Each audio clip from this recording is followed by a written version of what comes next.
এখন রাত্রি মানে 1টা মতো বাজে, এই 1টা 10-15। আর আজকে হচ্ছে 27 তারিখ রাত্রি, কালকে 28 তারিখ ভোর।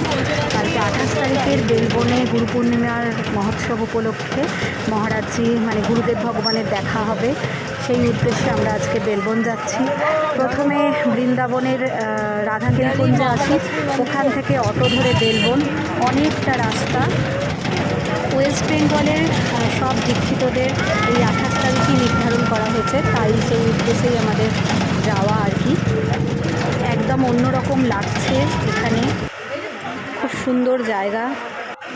এখন আমরা অটো থেকে নেমে গেছি, বেশ খানিকটা একদম কাঁচা মাটির কাঁচা রাস্তা আর কি। দেখো যাচ্ছি আমরা। কাকিমা কাকিমা কাকিমা আমরা এখন আছি বেলবনে, আর যাচ্ছি মহারাজজির সঙ্গে দর্শনে পাওয়ার জন্য।